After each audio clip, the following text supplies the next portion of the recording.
नमः। श्री गुरुभ्यो नमः। वंशी विभूषितकरा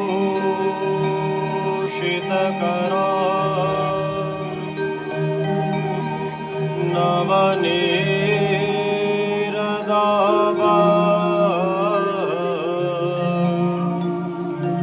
पीताम्बरा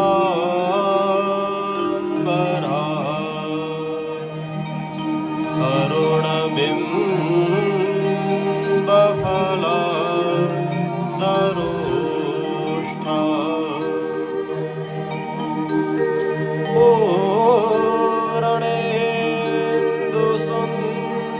पूर्णेन्दुसुन्दरमुखा अरविन्दनेत्रा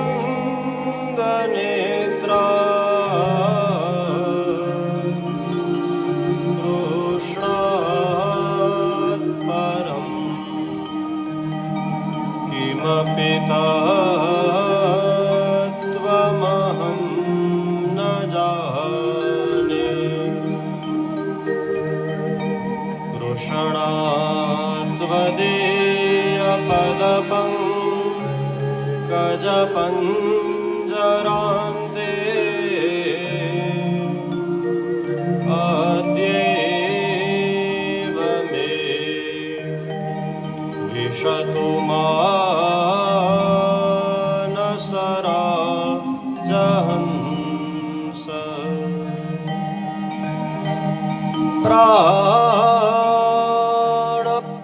प्राणप्रयाण समये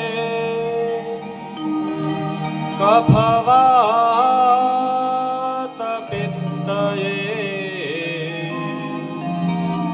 कण्ठावरो धनविधवो स्मरणं कुतस्ते। श्रीद्वारिकाधीश की हरे कृष्ण कृष्ण कृष्ण हरे हरे, हरे कृष्ण कृष्ण कृष्ण हरे हरे, हरे राम राम राम हरे हरे, हरे राम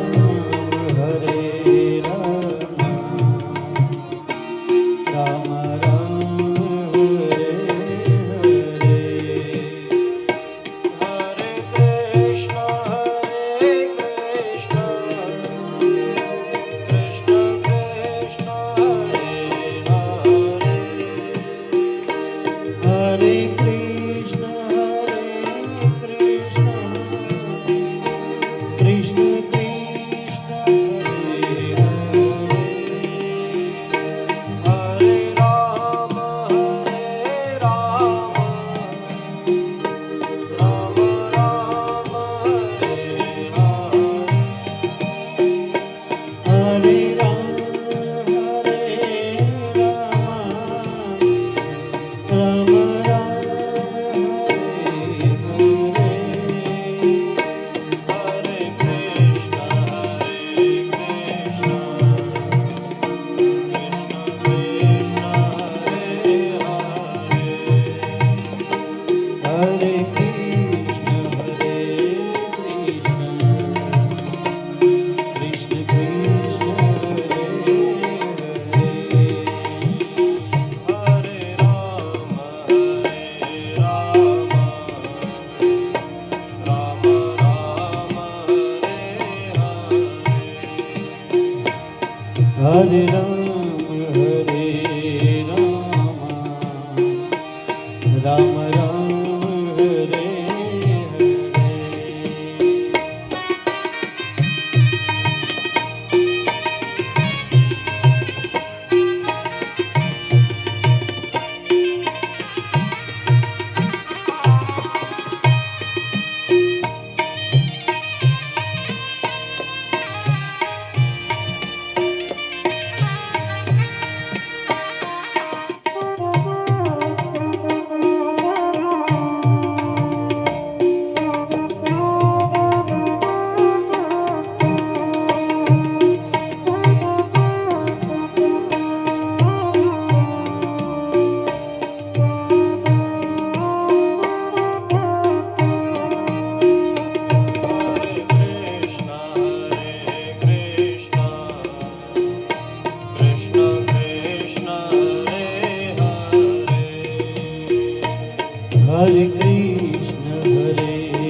હરે રામ હરે રામ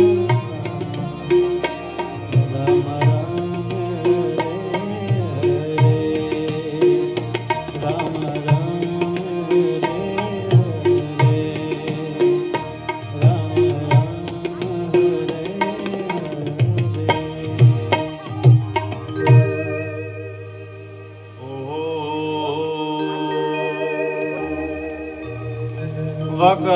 વક્રતુંડ મહાકાય સૂર્યકોટિ સમપ્રભ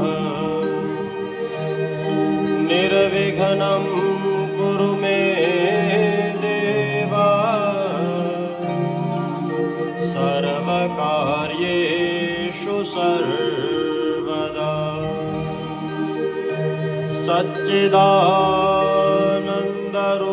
સચ્ચિદાનંદરૂપાય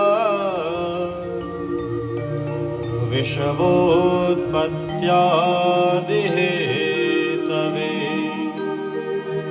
તાપત્રય વિનાશાય શ્રીકૃષ્ણાય વયં નુમઃ શ્રીકૃષ્ણાય વયં નુમઃ શ્રીભાગવત ભગવાન કી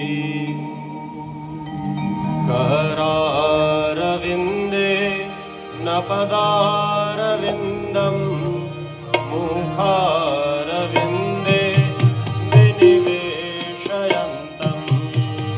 वटस्य पत्रस्य पुटे शयानं बाले मुकुन्दं मनसा स्मरामि श्रीकृष्ण गोविन्द हरे मुरारी हे नाथ नारायण वासुदेवा जिनमे पिभस्वा रुक में देवा गोविंद रामा हरमाधवे गोविंद रामा हरमाधवे गोविंद रामा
वासाद्भोज गोविंद दामो धर्माद्वेति गृहे गृहे गो भवतु कदम्बा सर्वे मिलित्वा समवाप्ययोगम् पुण्यानि मानान् पठन्ति नित्यं गोविन्द दामो धर्माद्वेति गोविन्द दामो धर्माद्वेति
సుఖాశ్రయానం నిలిజేనినేపి నామాని విష్ణు ప్రవర్ధంతి మృత్యు తేనేచితం తం తం వ్రజంతి గోవింద దామో కర్మాధవే దినవే సదేవం భజి సుందరాణి నామాని కృష్ణ శ్యమనోహరాణి సమస్త భక్త వినమ్నాని గోవింద దామో కర్మాధవే గోవింద దామో కర్మాధవే గోవింద దామో కర్మాధవే श्री कृष्ण राधा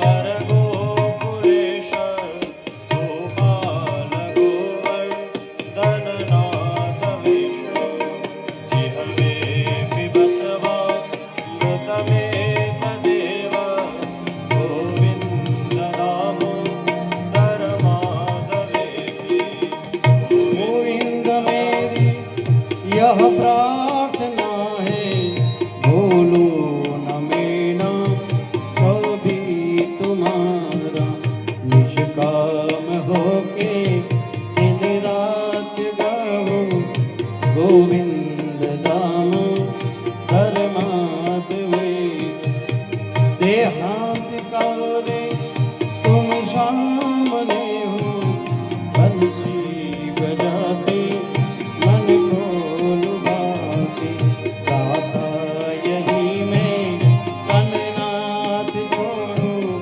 गोविंद दामो धर्माधवे गोविंद दामो धर्माधवे गोविंद दामो धर्माधवे गोविंद दामो श्री भागवत भगवान की जय। श्री हरिं परमानंदम उपदेष्टारमीश्वरं व्यापकं सर्वलोकानां कारणं तं नमाम्यहम्। यशोमती किशोरकं नमामि चित्तचोरकम्।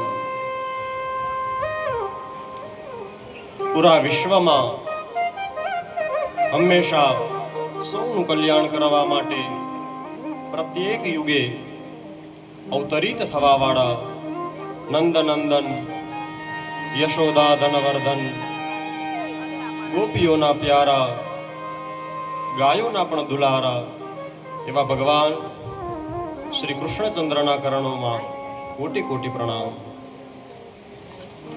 યજમાન પરિવારના થોડુંક વધારે યજમાન પરિવારના ભાવને માન આપી અને વેદ મંત્રો દ્વારા આવાહિત પૂજિત સર્વે દેવી દેવતાઓના ચરણોમાં નિત્ય પ્રણામ। કથા પ્રત્યેનો એક અનુરાગ હોવાના કારણે અત્રે ઉપસ્થિત બધા જ ભાવિક ભક્તજનો જેના હૃદય કમળમાં બિરાજિત ભગવાન વિરાટ સ્વરૂપના ચરણોમાં નિત્ય પ્રણામ। માતા પિતા સદગુરુદેવ ભગવાનના ચરણોમાં પણ પ્રણામ। સૌને જય સિયારામ, જય શ્રી કૃષ્ણ, હરિ ઓમ। તુલસી વૃક્ષ ન જાનીએ, ગાય ન જાનીએ ઢોર, ગુરુ મનુજ ન જાનીએ, ये तीनों नंद किशोर। તુલસી કોઈ સામાન્ય વૃક્ષ નથી,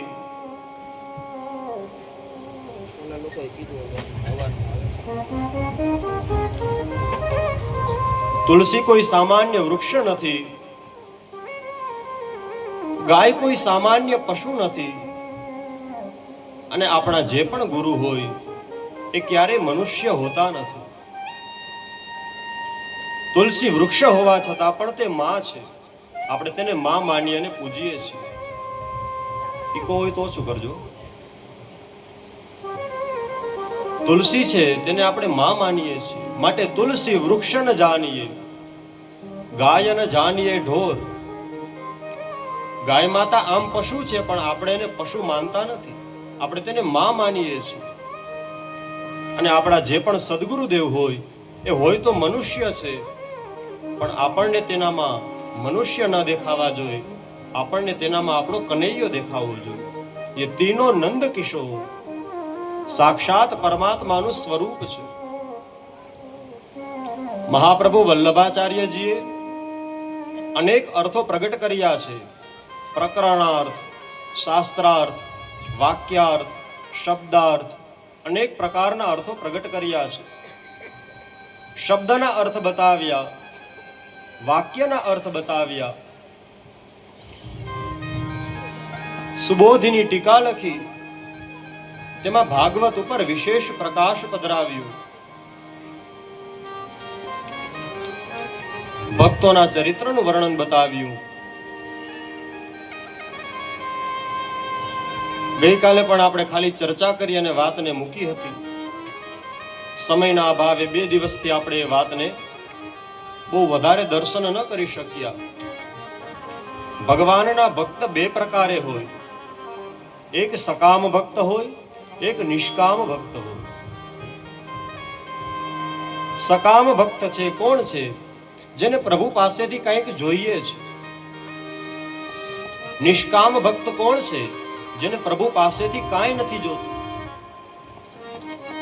ભાગવતમાં ધ્રુવજી મહારાજની કથા છે, ભાગવતમાં પરીક્ષિત મહારાજનું વર્ણન છે. એ બંને સકામ ભક્ત છે. ધ્રુવજી શા માટે તપ કરવા આવ્યા છે? પિતાના ખોળામાં બેસવું છે. પરીક્ષિત શા માટે ગંગા કિનારે આવ્યા છે? 7 જ દિવસમાં મૃત્યુ થવાનું છે. મારી પાસે 7 જ ઘડી છે, મારે મારો મોક્ષ જોઈએ છે, એટલા માટે હું આવ્યો છું. તો એને સકામ ભક્ત કહેવાય. કરવી તો ભક્તિ જ છે, પણ મારું કાંઈક એમાં હિત છે, મારો પર્સનલી સ્વાર્થ છે, તો તેને સકામ ભક્ત કહેવાય. પછી નિષ્કામ ભક્ત કોને કહેવાય? મીરાબાઈ, શબરી મૈયા, પ્રહલાદ, નરસિંહ મહેતા, આ બધા નિષ્કામ ભક્ત છે. અરે મીરાબાઈ ખાલી એક તંબુરો લઈને ભગવાનના ભજન ગાય છે એવું નથી. મીરાબાઈનું જો તમે પુસ્તક વાંચો તો ખ્યાલ આવે, મીરાબાઈ શસ્ત્રનું પણ જ્ઞાન ધરાવતા હતા. મીરાબાઈ કામકાજમાં પણ પ્રવીણ હતા. અરે રાજઘરાનાની સ્ત્રી છે, પણ મેરો તો ગિરધર ગોપાલ દૂજો ન કોઈ.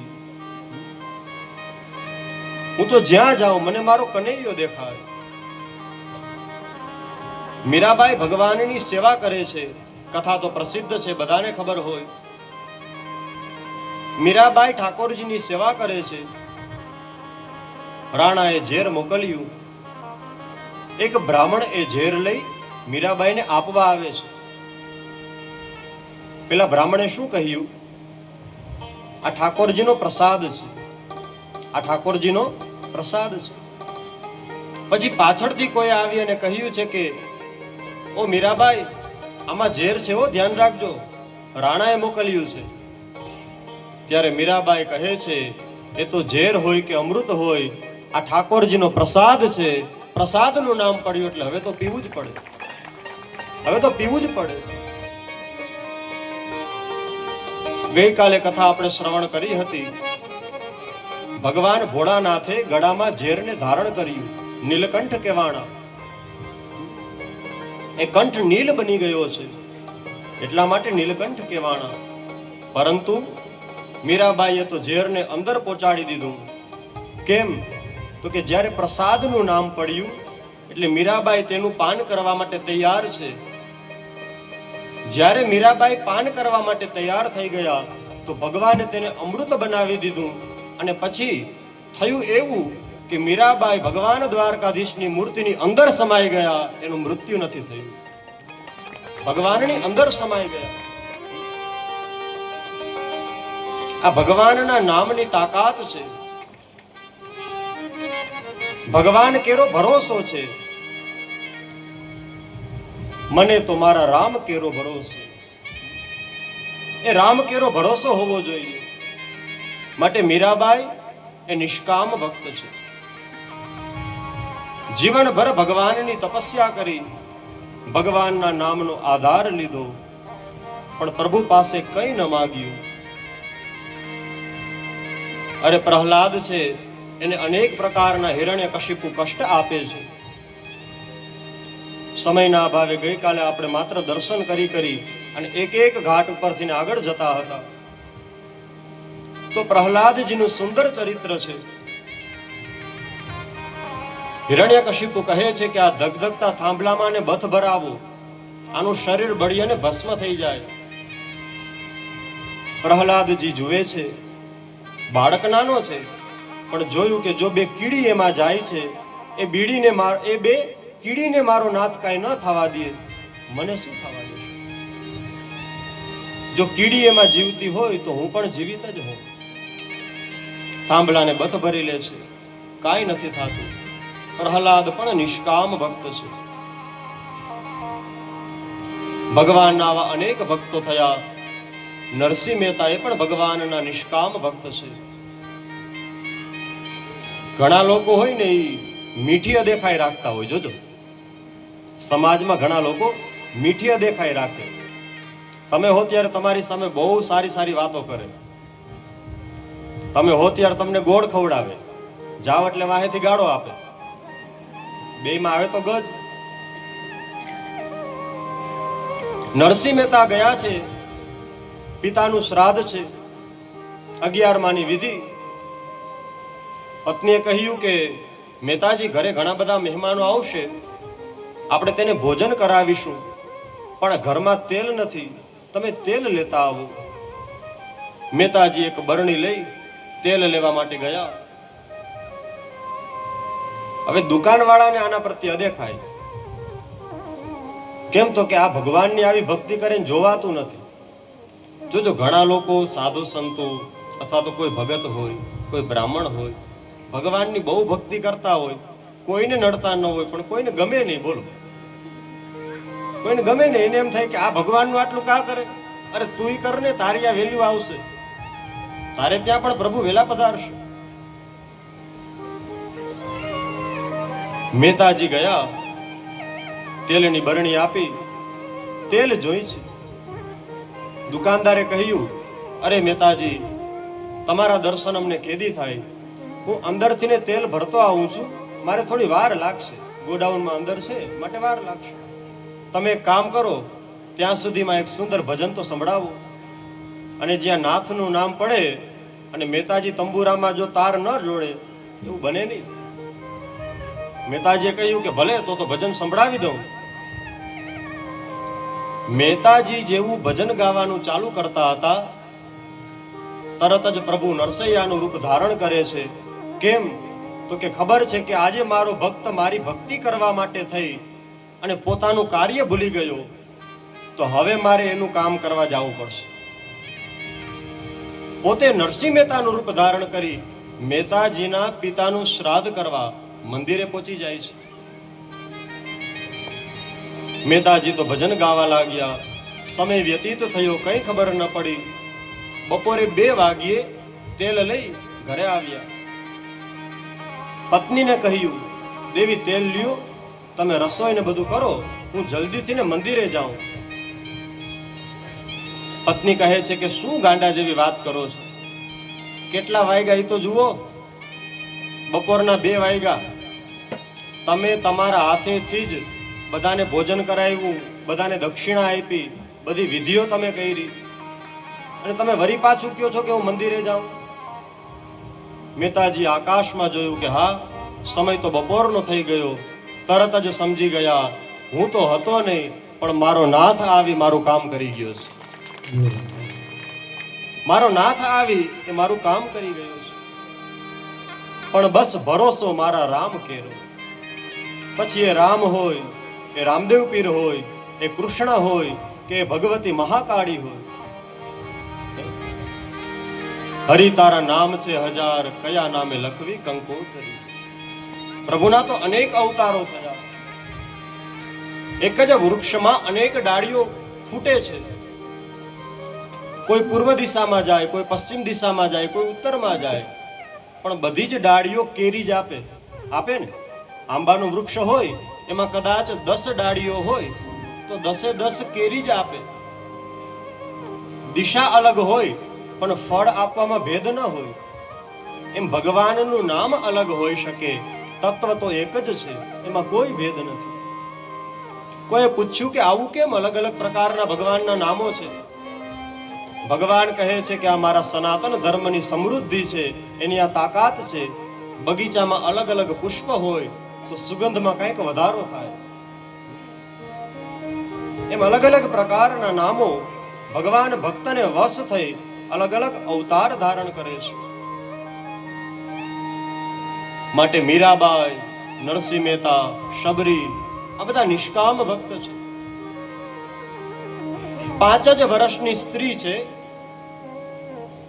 એના લગ્ન થવાના છે, માત્ર 5 જ વર્ષની. રાત્રિના સમયમાં માતાને પૂછે છે, માં, બાજુના આપણા વાડામાં અનેક બકરાઓ બાંધેલા છે, તો આટલા બધા પશુ કેમ બાંધ્યા છે? શું આપણે નવા ખરીદી કરી? આપણે આટલા બધા બકરાઓનું દૂધ રાખશું? કહે છે કે બેટા, એટલા માટે કે આવતીકાલે તારા લગ્ન થવાના છે. આપણે ત્યાં જંગલમાં તો બીજું કાંઈ ભોજન ન હોય, તો જાન આવશે, આપણે આ બધાને મારી મહેમાનોને ભોજન કરાવશું. સબરીને વિચાર આવ્યો, મારા એકના કારણે આટલા જીવોની હત્યા થાય, મને ન પોષાય. તરત જ કોઈને ખબર ન પડે એમ રાત્રિના ત્યાંથી નીકળી ગઈ. 5 જ વર્ષની એ સ્ત્રી છે, જેને સ્ત્રી પણ ન કહેવાય, કુમારિકા કહેવાય, નાનકડી કુમારી છે. ઘર છોડી અને નીકળી ગઈ છે. કોઈ ઋષિનો આશ્રમ દેખાણો, ખબર પણ નથી કે અહીંયા માતંગ ઋષિનો આશ્રમ છે. પણ હું તો એક એવી જ્ઞાતિમાંથી આવું છું કે કદાચ મને કોઈ આ પવિત્ર બ્રાહ્મણો અડશે તો તેઓ અપવિત્ર બની જશે. આવો વિચાર કરી અને તે સ્ત્રી એ ઝાડવા ઉપર બેસી ગઈ. આશ્રમની બહાર જ એક વૃક્ષ હતું, એ વૃક્ષ ઉપર તે બેઠી છે. પ્રતિ દિવસનો પછી તો નિયમ થઈ ગયો, સવાર થાય એટલે તે વૃક્ષ ઉપર ચડી જાય, રાત્રિ થાય એટલે આશ્રમને વાળે, સ્વચ્છ કરે. કેમ તો કે વિચાર સારો છે, ભાવના સારી છે. કહે છે કે મને સારો વિચાર છે, કરવું કાંઈ નથી, મારાથી બીજું થઈ પણ નહીં શકે, પરંતુ હું જે બ્રાહ્મણના આશ્રમની સામે રહું છું તે આશ્રમની શરીર દ્વારા સેવા કરું, માટે તેને સ્વચ્છ કરે છે. તે આશ્રમને રોજ વાળી અને સ્વચ્છ કરે. સવાર થાય કોઈને ખબર ન પડે, ફરી પાછી ઉપર ચડી જાય. સવાર થાય કોઈને ખબર ન પડે, ફરી પાછી ઉપર ચડી જાય. હવે માતંગ ઋષિને વિચાર આવ્યો, મારો આશ્રમ રોજ કોણ વાળી જતું હશે? હું સવારે બ્રહ્મ મુહૂર્તમાં ઉઠું છું તો તે પહેલા તો આશ્રમ સ્વચ્છ હોય છે. માતંગ ઋષિએ વિચાર કર્યો, આજે તો મારે જોવું છે કે કોણ આશ્રમને વાળી જાય છે. સવારના પોરમાં કોઈને ખબર ના પડે એમ મધ્યરાત્રિના તેઓ ઉઠ્યા. જેવા તેઓ આવ્યા છે આશ્રમના દ્વાર પાસે, તરત જ જોયું કોઈ સ્ત્રી આશ્રમને વાળતી હતી. નજર પડી છે. નજર પડી તરત જ તે સ્ત્રી 2 ડગલા પાછળ હટી ગઈ. અરે બાપજી, ક્ષમા કરશો, હું રોજ તમારો આશ્રમ વાળવા માટે આવું છું, પણ બેટા તું કોણ છે, ક્યાંથી આવશ અને શા માટે આશ્રમને વાળશ? પોતાનો સર્વ વૃત્તાંત સમજાવ્યો. હું શબરી નામની પ્રજાતિમાંથી આવું છું. જો આ વાત પણ કદાચ વધારે લોકોને નહીં ખ્યાલ હોય, શબરી એ સ્ત્રીનું નામ ન હતું, શબરી નામની એક જાતિ છે. કે જે પ્રદેશમાંથી ને તે આવે છે તેને શબરી નામની એક જ્ઞાતિ કહેવામાં આવે છે. માટે એમાં જન્મેલા બધા જ બાળકોને શબરી કહેવામાં આવે છે. શબરી નામની એક કાસ્ટ છે. ત્યારે તે કહે છે, હું શબરી નામની એક જ્ઞાતિમાંથી આવું છું. નિર્મમ પશુઓની હત્યા ન થાય એટલા માટે હું ઘર છોડીને આવી ગઈ. પણ તમારો આશ્રમ મારા કારણે અપવિત્ર ન બને, તમારી યજ્ઞની પવિત્રતાઓ જળવાઈ રહે એ માટે હું રોજ આશ્રમ તો વાળી જાઉં છું, પણ અંદર પ્રવેશ નથી કરતી.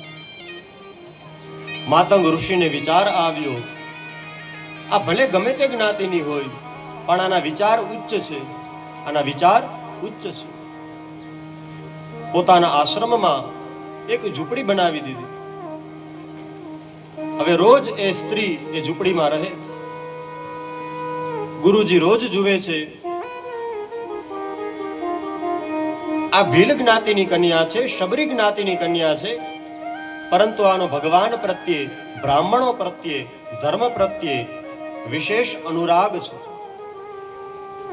એક સમયે હવે માતંગ ઋષિની અંતિમ ઘડીઓ નજીક દેખાણી.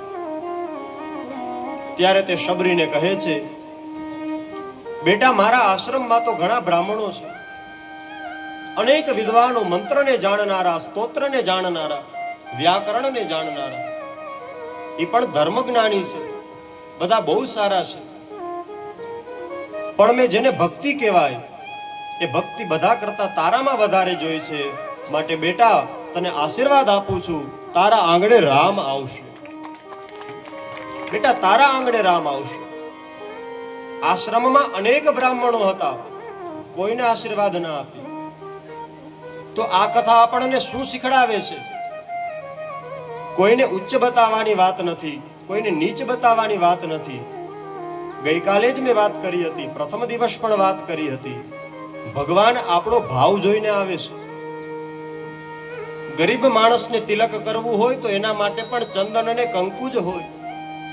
ધનવાન કદાચ બહુ મોટા ખર્ચ કરી અને ભગવાનની પૂજા કરે તો એના માટે પણ ચંદન અને કંકુ જ હોય, અલગ પ્રકારે ન હોય.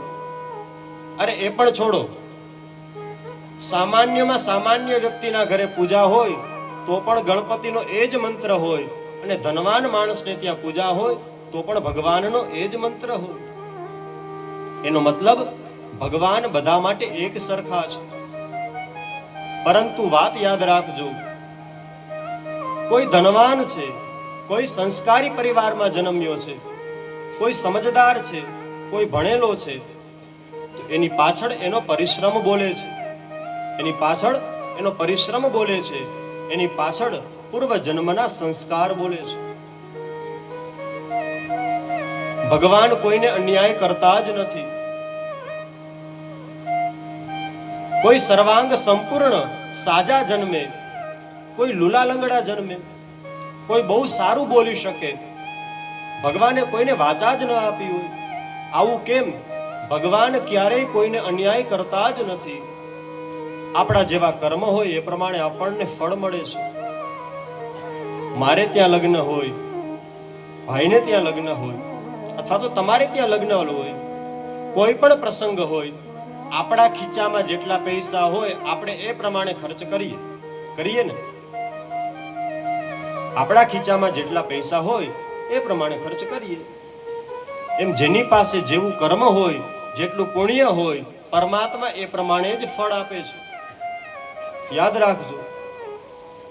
માટે બધા માટે સારો જ વિચાર કરવો. આપણો ધર્મ શીખડાવે છે કે જેણે નિષ્કામ ભક્તિ કરી એને પ્રભુની પ્રાપ્તિ થઈ ગઈ. સુદામા ચરિત્ર આવશે છેલ્લા દિવસે. સુદામાજી જુએ છે કે ઇન્દ્રને પણ ન હોય એવો મહેલ ઊભો છે. કદાચ મહેલમાં અંદર જાઉં, ભગવાન ભૂલાઈ જાય તો? વિચાર આવ્યો, મારે તો મારો કૃષ્ણ જોઈએ. ફરી પાછા એ તો શ્રી કૃષ્ણ શરણમ મમ, શ્રી કૃષ્ણ શરણમ મમ. એને ભગવાનનું નામ ચાલુ જ રાખ્યું, માટે ભગવાને એને બધું આપ્યું.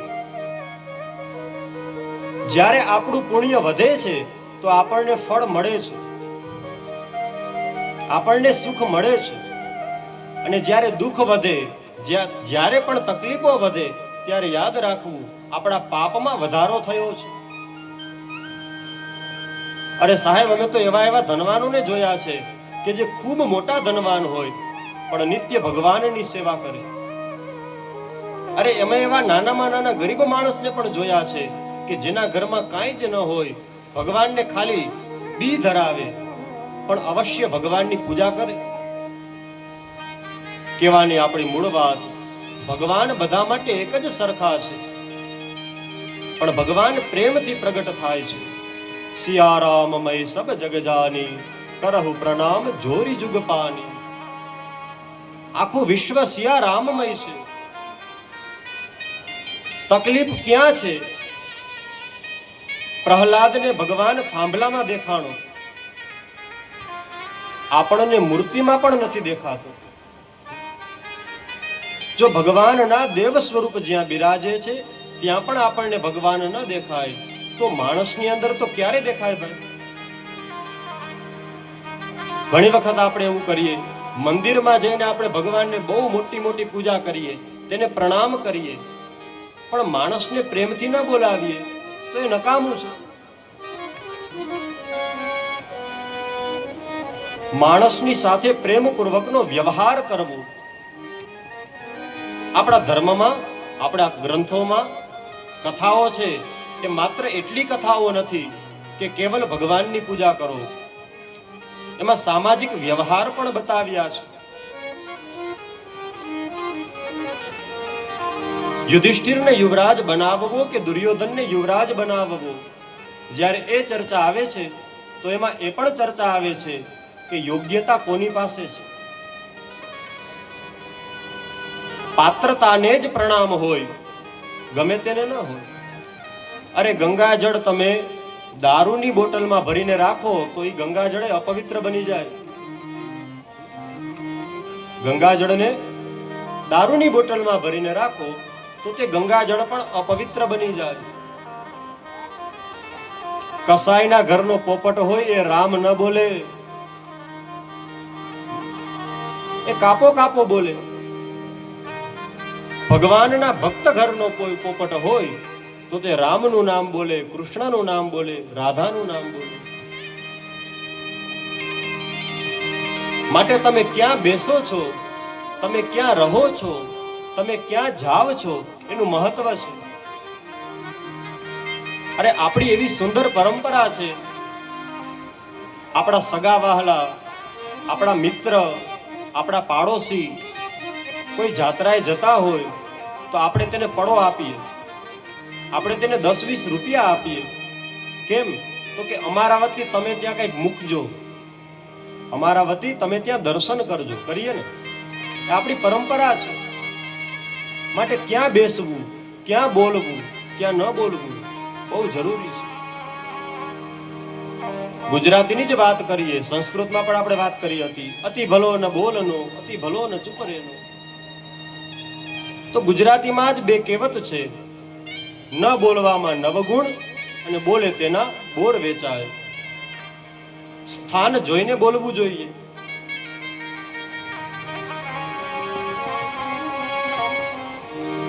માટે સ્થાન જોઈ અને કાર્ય કરવું, સમય જોઈ અને આપણે વર્તન કરવું જોઈએ. આપણા ધર્મગ્રંથો આપણને કેવું વર્તન કરવું એ પણ શીખડાવે છે. ગઈકાલે આપણે કથા શ્રવણ કરી, પ્રભુનું પ્રાગટ્ય થયું છે. નંદઃ સ્વાત્મજ ઉત્પન્ને જાતઃ લાદો મહામન આહુય વિપ્રાન વેદ જ્ઞાન સ્નાતઃ શુચિ રલંકૃતઃ. ભગવાન કોને ત્યાં પ્રગટ થયા? આમ જોઈએ તો વસુદેવ અને દેવકીને ત્યાં પ્રગટ થયા. પણ આપણે જે ઉત્સવ ઉજવીએ છીએ એ પ્રમાણે ભગવાનનું પ્રાગટ્ય ગોકુળમાં થયું, નંદ અને યશોદાને ત્યાં. ખાલી આપણે નામની વ્યાખ્યા જાણીએ, નંદ એટલે કોણ? જે બીજાને આનંદ આપે એને નંદ કહેવામાં આવે. જે બીજાને આનંદ આપે એને નંદ કહેવાય. અને બીજાને આનંદ આપવો હોય તો પેલા આપણા આગળ તો હોવો જોઈએ ને, પેલા આપણી પાસે હોવો જોઈએ. એટલા માટે ભગવાનની ભક્તિ કરતી વેળાએ, મંદિરમાં દર્શન કરતી વેળાએ, કથા શ્રવણ કરતી વેળાએ આપણી અંદર એક આનંદ હોય છે. માટે નંદ કોણ છે? એ આનંદનું સ્વરૂપ છે. પછી યશોદા, જે હંમેશા બીજાને જ યશ આપે, એ યશોદા છે. યશઃ દા, દાતા એ યશોદા. હંમેશા બીજાને જ આપે. જે બીજાને આનંદ આપે, જે બીજાને યશ આપે, એને નંદ કહેવાય, તેને યશોદા કહેવાય. અરે ઘણી વખત જોવા મળે, કાર્ય કરતા, કાર્ય અને કરતા બેમાં ફેર હોય. એનું કાર્ય તો દેખાય પણ કરતા ન દેખાતો હોય. કાર્ય દેખાય પણ કરતા ન દેખાય. લાઇટની વ્યવસ્થા કરવી છે તે આવીને કરી જાય, પાછા વયા જાય. કઈ ઘટે છે તો તરત જ આવીને કામ કરી દે, પણ દેખાડો ન કરે, પાછા વયા જાય. કાર્ય તો દેખાય પણ કરતા ન દેખાય, એને જ સાચો કાર્યકર્તા કહેવાય. ભાગવતના પ્રથમ સ્કંદના પ્રથમ અધ્યાયનો જે દ્વિતીય શ્લોક છે એ પણ આપણને એ જ કહે છે, જમણા હાથે દાન કરો તો ડાબા હાથને પણ ખબર ન પડે. સત્કર્મ આપણે આપણા નિજાનંદ માટે કરીએ છીએ, આત્માના કલ્યાણ માટે કરીએ છીએ, નહીં કે દેખાડા માટે. માટે નંદ હોય, યશોદા હોય, તેને ત્યાં જ પરમાનંદ પ્રગટ થાય. ભગવાન કોણ છે? પરમાનંદ. વસુદેવસુતં દેવં કંસ ચાણુરમર્દનમ. વસુદેવસુતં કંસ ચારુણમર્દનમ. વસુદેવસુતં દેવં કંસ ચાણુરમર્દનમ. વસુદેવસુતં દેવં કંસ ચારુણમર્દનમ. દેવકી પરમાનંદમ કૃષ્ણં વંદે જગદ્ગુરુમ.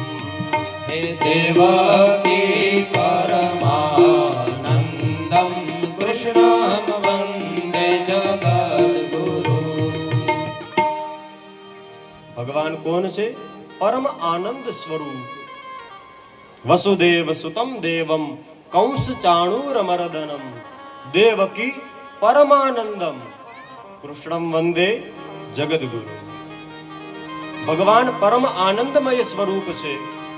જો આપણી પાસે હોય તેને સુખ કહેવાય, અને ભગવાન પાસે હોય તેને આનંદ કહેવાય. હવે સુખમાં અને આનંદમાં શું તફાવત હોય આપણે એ પણ જાણીએ. સુખ કોને કહેવાય, આનંદ કોને કહેવાય? આ ગરમ કપડા, આપણે કોઈ શિયાળામાં ક્યાંય જતા હોય અને આપણે ગરમ કપડા પહેર્યા હોય, એ ગરમ કપડા આપણને શિયાળામાં સુખ આપે, આપે ને. પણ જેવો ઉનાળો આવે એટલે એને ગરમ કપડા આપણને દુઃખ આપે. દર 5 મિનિટે નવડાવ્યા રાખે. ઉનાળામાં જે કુલર, જે પંખા આપણને સુખ આપે, જે ફુવારા આપણને સુખ આપે, એને એ ફુવારા શિયાળામાં દુઃખ આપે, આપે ને. શિયાળામાં કથા હોય તો આ ફુવારા ન રખાય. માટે આને સુખ કહેવાય કે જે અત્યારે છે પણ થોડી વાર પછી નહીં હોય. લાડવા યુવાનીમાં સારા લાગે, મિષ્ટાન યુવાનીમાં સારા લાગે, ડાયાબિટીસ આપે, જોતા જ દુઃખ આવે. જેવી ખબર પડે કે હવે તો મારા શરીરે મને ડાયાબિટીસ આપી દીધું, જોતા જ એ મિષ્ટાન આપણને દુઃખ આપે. ભાઈ આપે ને. એને એ વસ્તુ છે, એને એ શરીર છે. પણ પેલા સુખ આપતું હતું, હવે દુઃખ આપે છે. રાત્રિ હોય એ સરસ મજાનો ઉનાળાનો ચંદ્ર આપણને ઠંડક આપે, અગાશીમાં સુવાનું મન થાય. રાત્રિના 2 વાગ્યે સુખ આપે, પણ બપોરના 2 વાગે પગ ન મુકાય, નકર ફડફડા ઉપડી જાય ભાઈ. ઈ પણ 2 જ વાગ્યા હોય, ઓલા પણ 2 જ હતા, પણ એ જ 12 કલાક પછી દુઃખ આપે છે, એ જ 12 કલાક પછી સુખ આપે છે. એનો મતલબ સંસારની જે ભૌતિક વસ્તુઓ છે એ સુખ આપી શકે, આનંદ ન આપી શકે. આનંદ જોતો હોય તો કૃષ્ણમ વંદે જગદગુરુ. તો ભગવાન પાસે જવું પડે, પરમાત્મા પાસે જવું પડે. વિચાર કરો, આડે દિવસે તમે દર્શન કરવા જાઓ તોય દ્વારકાધીશના દરબારમાં લાઈનમાં ઊભું રહેવું પડે. રહેવું પડે ને? શું કામ? તો કે ત્યાંથી આનંદ મળે છે.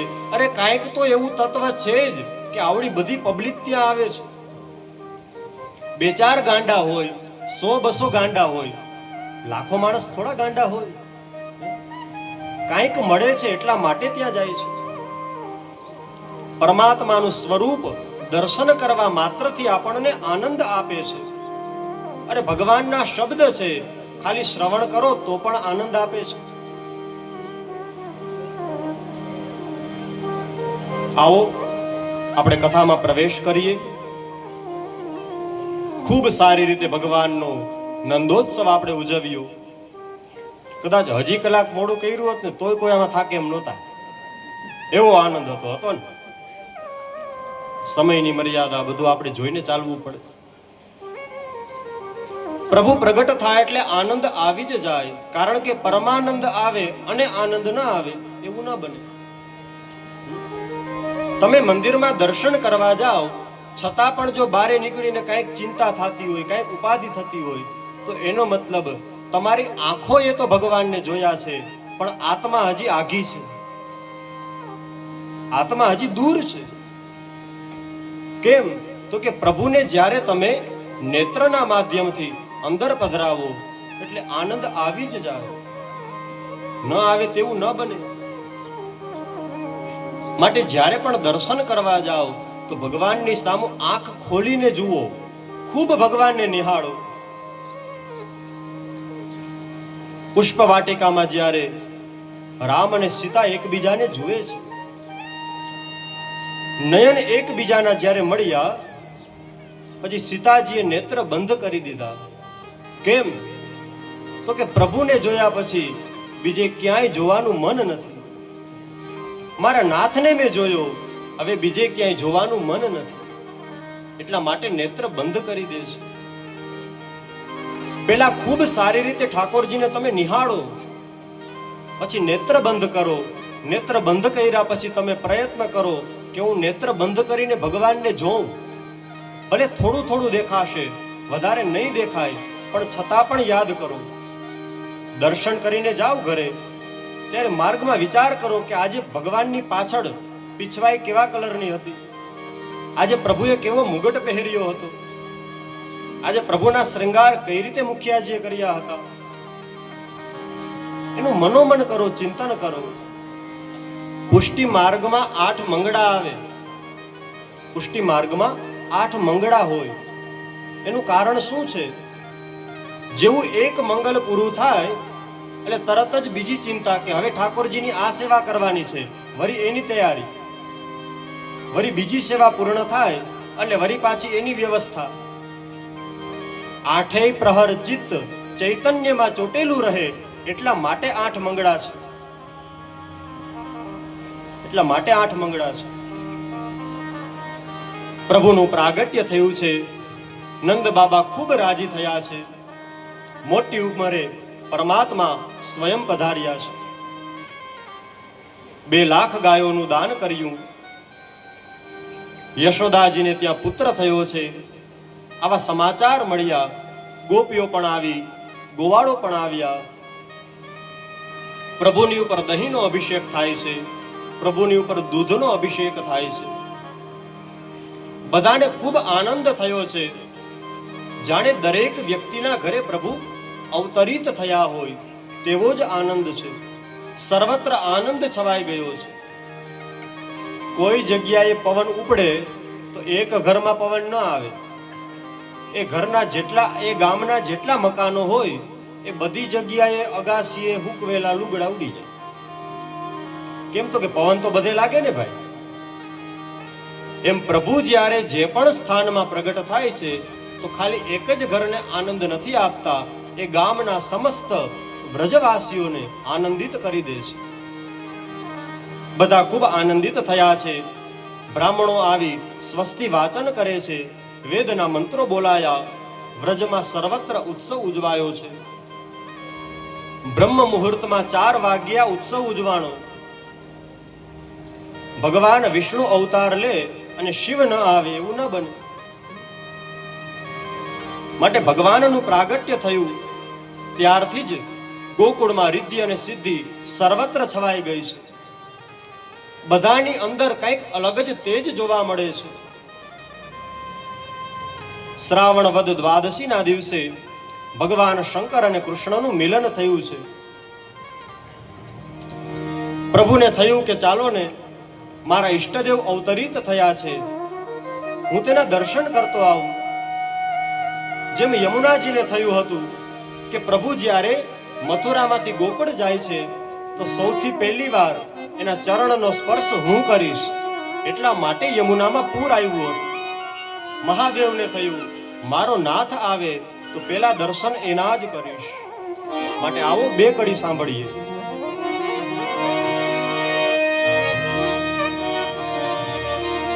ऊंचे ऊंचे मंदिर तेरे ऊंचा तेरा दाम